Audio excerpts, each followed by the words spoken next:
বন্ধুরা, মোরব্বা বানানোর হাজারো রেসিপির মধ্যে আজকে আপনাদের দেখালাম সবথেকে সহজভাবে আর খুবই অল্প সময়ের মধ্যে মোরব্বা বানানোর রেসিপিটা। ভেতরে চিনির রসগুলো একদম সুন্দর করে ঢুকে গেছে, দেখেছেন? এই প্রসেসটা কিন্তু বন্ধুরা অনেকক্ষণ ধরে করতে হবে। এবার এর মধ্যে প্রায় 1 চামচ মতো চুন নিয়ে নেব। চিনিটা আমাদের কি সুন্দরভাবে গলে গেছে। এগুলো কিন্তু খুব ভালো করে ঝেড়ে নিতে হবে।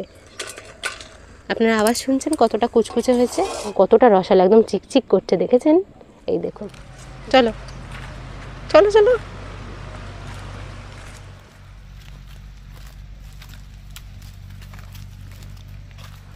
নমস্কার বন্ধুরা, আমি অনু। হ্যালো এবং রান্নাঘরে আপনাদের সকলকে জানাই স্বাগত।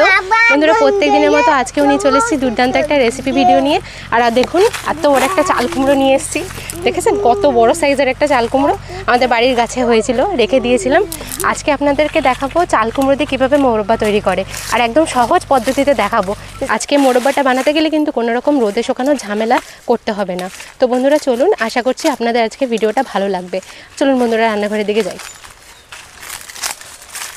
চলে এসো মাম্মাম।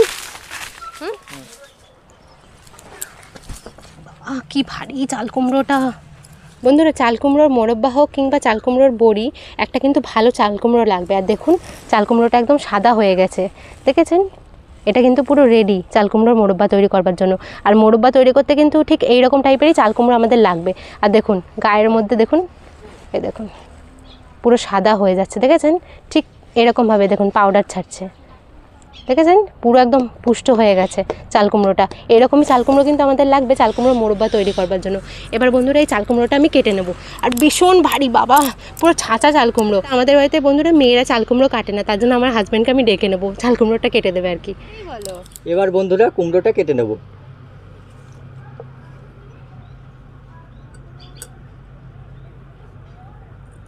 নিচে আয়, নিচে এসো আরো। হ্যাঁ,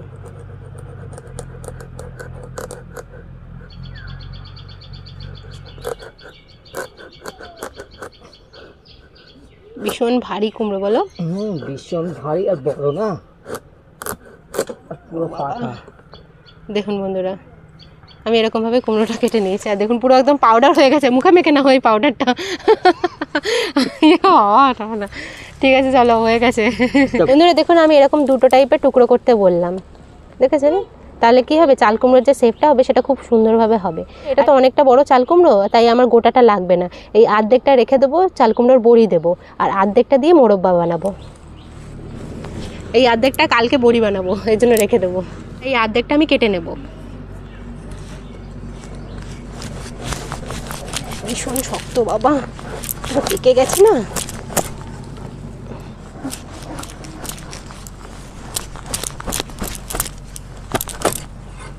দেখুন এভাবে কেটে নিলাম। এই বীজের যে অংশটা রয়েছে এটা কিন্তু আমাদের লাগবে না। আর চাল কুমড়ো বাড়াতে গেলে কিন্তু এই নরম অংশটা কিন্তু লাগবে না, পুরো শক্ত অংশটা লাগবে। এবার এটা কেটে নেবো ভালো করে, একটু মোটা করে কেটে নেবো।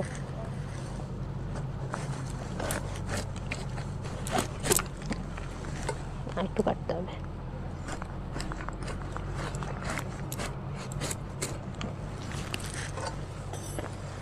বীজগুলো উঠিয়ে নেবো একটু।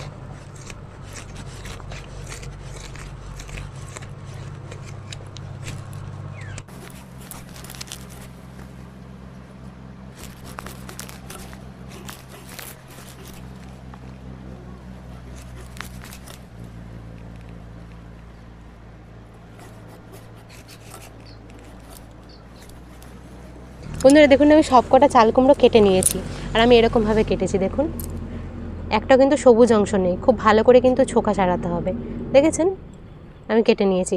এবার আপনারা চাইলে যেরকম শেপের দিতে পারবেন সেরকমভাবেই কাটবেন, যার যেমন ইচ্ছা হবে সে সেরকমভাবে কিন্তু আকার দিতে পারেন। এবার মাঝখান থেকে কেটে নেব। আমি এরকমভাবে আড়েভাবে কাটছি, আপনারা কিন্তু লম্বাভাবেও কাটতে পারেন, মানে যেমন যেমন আর কি মোরব্বার আকার দেবেন সেই হিসাবে কেটে নিতে হবে। তো আমি একটু মোটা মোটা রেখে কাটছি, দেখুন ঠিক এতটা মতো মোটা রেখে রেখে কাটবো আমি।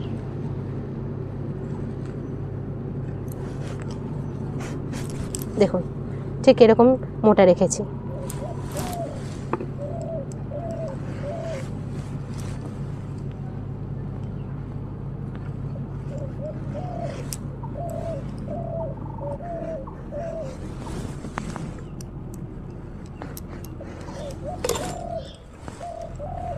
বন্ধুরা এই ছোটো ছোটো টিপসগুলো কিন্তু আপনাদের ফলো করলে আপনারাও কিন্তু বাজারের মতো একদম পারফেক্ট মোরব্বা কিন্তু বাড়িতেই বানিয়ে নিতে পারবেন। ছোটো ছোটো টিপসগুলো খালি ফলো করতে হবে। বন্ধুরা আমি চাল কুমড়োর টুকরোগুলোকে খুব ছোটো ছোটো করে কেটে নিয়েছি। আর দেখুন এবারে একটা কাঁটা চামচ নেবেন, কাঁটা চামচ নিয়ে মাঝখান থেকে এরকম গর্ত করতে হবে, ঠিক এরকমভাবে, ঠিক আছে? ঠিক এরকমভাবে করে নেব। আর এটা কিন্তু খুব ভালো করে করতে হবে, বেশ অনেকক্ষণ সময় নিয়ে করতে হবে। আমরা যে বাজারে চাল কুমড়োর মোরব্বা খাই এর জন্যই কিন্তু অতটা লেয়ার হয়, ভেতরে দেখবেন একদম জালিদার থাকে না, এর জন্যই কিন্তু হয়। এই প্রসেসটা কিন্তু খুব ভালো করে করতে হবে।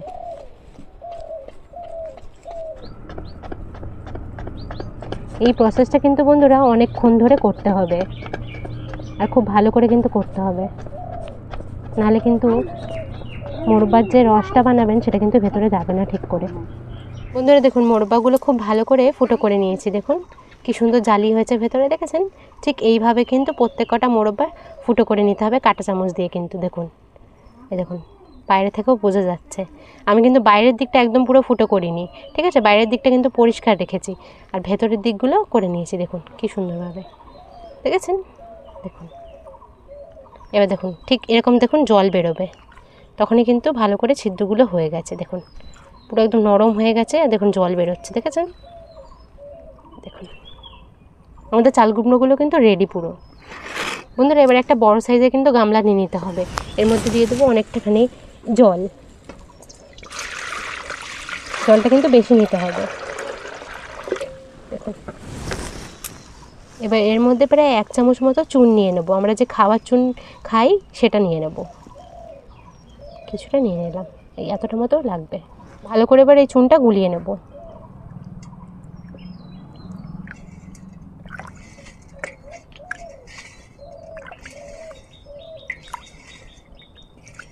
চুনটা ভালো করে গুলে গেছে, এবার প্রত্যেক কটা চাল কুমড়ো আমি এই চুন জলে ভিজিয়ে রাখবো।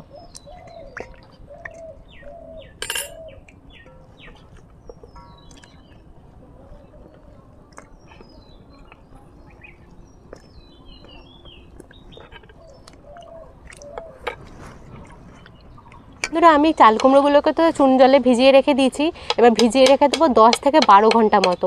যত বেশি ভালো ভেজাবেন তত কিন্তু চাল কুমড়োর মোরব্বাটা সুন্দর তৈরি হবে। এবার দেখা হচ্ছে আপনাদের সাথে 10 থেকে 12 ঘন্টা পরে। বন্ধুরা আমি প্রায় 16-17 ঘন্টা পর আবার ফিরে এসেছি। কালকে বিকেলবেলা আমি এই চাল কুমড়োগুলোকে চুন জলে ভিজিয়েছিলাম আর আজকে সকাল 8টা বাজে, বিকেল 4টের সময় আর কি চুন জলে ভিজিয়েছিলাম, প্রায় 16-17 ঘন্টা হয়ে গেছে। আর দেখুন কত সুন্দরভাবে চুন জলগুলোর মধ্যে ঢুকে গেছে পুরো, দেখেছেন? আর দেখুন কি সুন্দর কিন্তু কালার চেঞ্জ হয়ে গেছে আর অনেকটাই শক্ত হয়েছে। কালকে যে দেখাচ্ছিলাম আপনাদেরকে অনেকটা নরম, কিন্তু আজকে কিন্তু ওরকম টাইপের নরম নেই, অনেকটাই শক্ত হয়ে গেছে কালকের তুলনায়, দেখেছেন? আর আগের মতো কিন্তু আর নেই। এই চুন জলের প্রসেসটা কিন্তু আপনাদেরকে করতেই হবে বেশ কিছু সময় ধরে, অল্প সময়ের জন্য করলে কিন্তু হবে না। আর খুব ভালো করে শক্ত হয়ে গেছে, কালকে একদম নরম ছিল, আজকে একদম শক্ত হয়ে গেছে পুরো। এবার আমি চাল কুমড়োগুলোকে খুব ভালো করে ধুয়ে নেবো, কারণ চুন জলে ছিল তো, চুন জলে থেকে ডাইরেক্ট খাওয়া যাবে না, সেজন্য খুব ভালো করে 7-8 বার মতো ধুয়ে নেবো। আমি চাল কুমড়োটাকে 7-8 বার মতো ধুয়ে নিয়েছি, দেখুন এখন পুরো কিন্তু স্বচ্ছ জল রয়েছে। খুব ভালো করে কিন্তু ধুয়ে নিতে হবে চাল কুমড়োগুলোকে। এবার বন্ধুরা এগুলো তো আগের থেকে দেখেছিলাম অনেক বড় বড় সাইজ করে কেটেছি, এবার এগুলোকে চাল কুমড়োর মতো একটা শেপ দিয়ে নেবো। আপনারা চাইলে এরকম লম্বা লম্বাও দিতে পারেন, এরকম লম্বা লম্বাও দিতে পারেন, কিংবা এরকম আড়ে করেও দিতে পারেন, বা ছোট ছোট টুকরো করলেও হতে পারে, ঠিক আছে? কিন্তু বেশি ছোট টুকরো করা যাবে না, কারণ এটা যখন সেদ্ধ করব তখন কিন্তু এটা গলে যাবে। আমি তো এমনিতে একটুখানি বেশি মোটা মোটা করিনি, তাই আমি মাঝখান থেকে ফাল দিয়ে নেবো প্রত্যেকটা চাল কুমড়ো। দেখুন আমি কিন্তু খুব একটা বেশি বড়ও করব না, খুব একটা বেশি ছোটও করব না, কারণ সিদ্ধর পর নালে গলে যাবে। আমি মাছ বরাবর কেটে নিলাম, আর দেখুন ঠিক এরকমভাবে আমি কেটে নেব, মানে একটা টুকরোকে আমি 2টো টুকরো করে নিলাম, ঠিক এরকমভাবে প্রত্যেকটা চাল কুমড়ো কেটে নেব।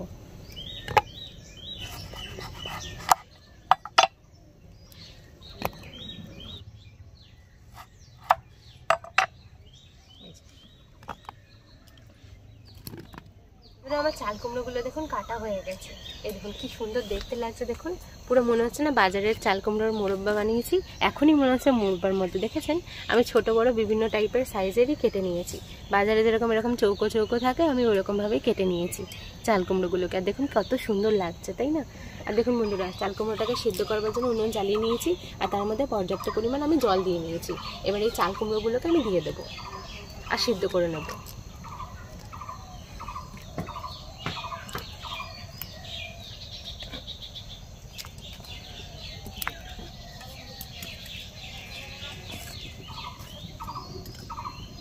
এবার বন্ধুরা ঢাকা চাপা দিয়ে দেবো। যতক্ষণ না চাল কুমড়োগুলো সিদ্ধ হচ্ছে ততক্ষণ কিন্তু আমি ঢাকা চাপা দিয়ে সিদ্ধ করে নেব। বন্ধুরা প্রায় 5 মিনিট মতো হয়ে গেছে। এবার দেখে নেবো চাল কুমড়োগুলো সিদ্ধ হয়ে গেছে কিনা। জলে পলকও উঠে গেছে।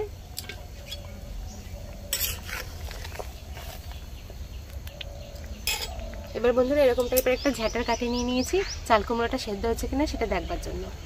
দেখুন যে কোনো একটা চাল কুমড়ো নেবেন, নিয়ে ঢুকিয়ে দেখবেন। এই দেখুন কি সুন্দরভাবে বাইরে বেরিয়ে যাচ্ছে, দেখেছেন? এপার ওপার হয়ে যাচ্ছে। এখন চাল কুমড়োটা আমাদের ভালো করে সেদ্ধ হয়ে গেছে। এবার সঙ্গে সঙ্গে নামিয়ে নেব। আর কিন্তু বেশিক্ষণ এটা উনুনের মধ্যে রাখা যাবে না, সঙ্গে সঙ্গে কিন্তু নামিয়ে নিয়ে জল ঝরিয়ে নেব।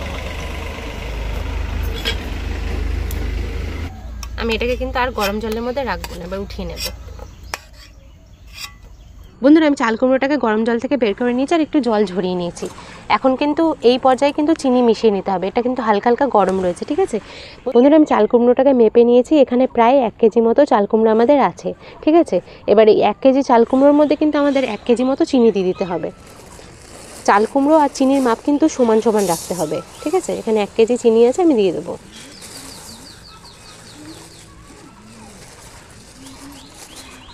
বন্ধুরা এবারে আমি চিনির মধ্যে চাল কুমড়োটাকে মাখিয়ে নেবো ভালো করে। এই প্রসেসটা কিন্তু গরম গরম অবস্থাতেই করতে হবে।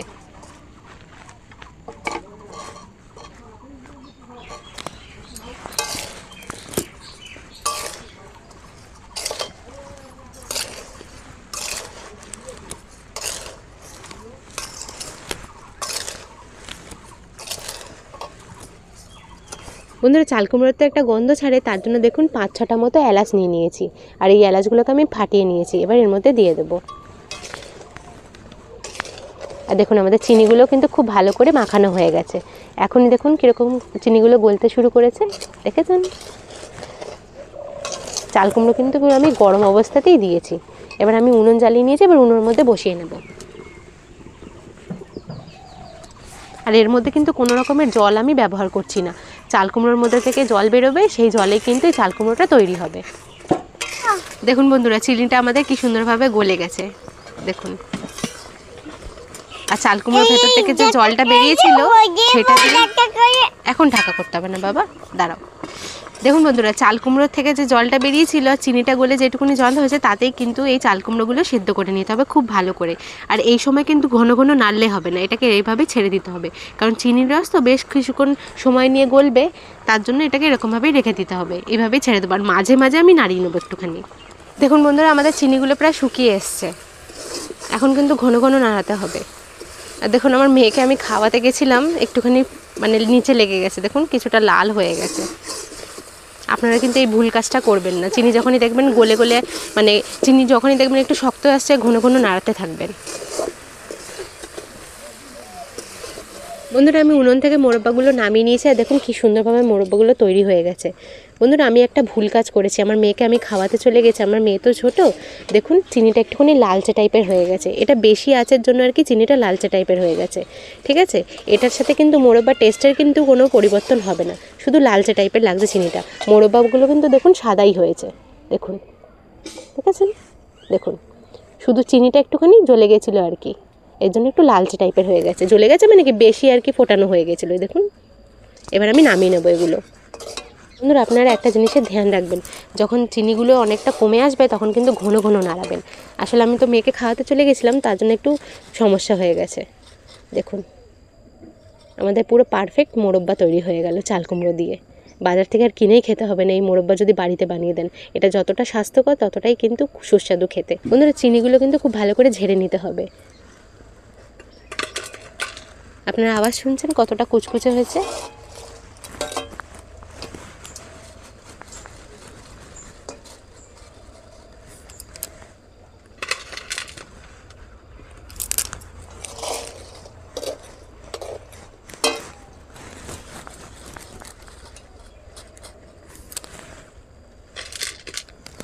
বন্ধুরা দেখুন অনেকখানি চিনির গুঁড়ো বেঁচে গেছে। এগুলো কিন্তু আপনারা যে কোনো কাজেই ব্যবহার করতে পারেন, কিংবা চিনি শিরা বানিয়ে অন্য কাজেও ব্যবহার করতে পারেন। এই চিনিগুলো কিন্তু আমি ফেলবো না, এগুলো আমি রেখে দেবো। বন্ধুরা দেখুন আমাদের মোরব্বাগুলো তৈরি হয়ে গেছে, আর দেখুন কত সুন্দর দেখতে লাগছে। দেখুন পুরো বাজারের মতো লাগছে, মনে হচ্ছে মোরব্বা নিয়ে এসেছি যেরকমভাবে কিনে। দেখুন বাজার থেকে যেরকমভাবে মোরব্বা কিনে আনলে যেরকম দেখতে লাগে ঠিক সেরকমই লাগছে। দেখুন রসালো টাইপের, দেখেছেন কি সুন্দরভাবে ভেতরে চিনির রসগুলো গেছে। দেখুন এটা তো এখন একটুখানি গরম রয়েছে, ঠান্ডা হলে কিন্তু আরও শক্ত হয়ে যাবে আর মোটা একখানা চিনির লেয়ার পড়ে যাবে। দেখুন কি সুন্দর দেখতে লাগছে আর কতটা সুস্বাদু হয়েছে। দেখুন চলুন আপনাদের সামনে থেকে ভেঙে দেখাই। খালি তো ওপরটা তৈরি হলে হবে না, ভেতরটাও তো তৈরি হতে হবে। আর দেখুন কতটা রসালো, একদম চিকচিক করছে, দেখেছেন? এই দেখুন কি সুন্দর হয়েছে। ভেতরটা এবার কেটে দেখাই। দেখুন গরম রয়েছে, দেখুন একটু চাপলেই দেখুন রস বেরিয়ে যাচ্ছে, দেখেছেন? এখান থেকে এই দেখুন, দেখুন ভেতরটা গরম রয়েছে বলে ঠিক করে দেখাতে পাচ্ছেন। দেখুন কতটা জালিযুক্ত রয়েছে আর পুরো একদম ভেতরে চিনির রসগুলো একদম সুন্দর করে ঢুকে গেছে, দেখেছেন? দেখুন উপরটাও যত সুন্দর হয়েছে ভেতরটাও কিন্তু তত সুন্দরভাবেই তৈরি হয়েছে। এই দেখুন বন্ধুরা এখন তো চাল কুমড়ো মোরব্বাগুলো একটুখানি গরম আছে, এটা একটুখানি ঠান্ডা করে নেব। ঠান্ডা করলে এটা আরও শক্ত হয়ে যাবে। বন্ধুরা মোরব্বা বানানোর হাজারো রেসিপির মধ্যে আজকে আপনাদের দেখালাম সবথেকে সহজভাবে আর খুবই অল্প সময়ের মধ্যে মোরব্বা বানানোর রেসিপিটা। তো বন্ধুরা আজকের এই রেসিপিটা এই অবধি। আপনাদের মোরব্বা বানানোর রেসিপিটা কেমন লাগছে আর আমাদের ভিডিওগুলো কেমন লাগছে সেটা কিন্তু অবশ্যই একটা কমেন্ট সেকশনে জানাবেন আর একটা লাইক দিয়ে দেবেন। আপনারা কিন্তু অনেকেই দেখছি লাইক দিচ্ছেন না, কিন্তু ভিডিও অনেকেই দেখছেন। প্লিজ দয়া করে আপনারা একটুখানি লাইক দিয়ে দেবেন, তাহলে আমাদের খুবই ভালো লাগবে। তো বন্ধুরা দেখা হচ্ছে পরের ভিডিওতে আবার একটা নতুন রেসিপির সাথে। ততদিন সবাই খুব ভালো থাকবেন। টাটা।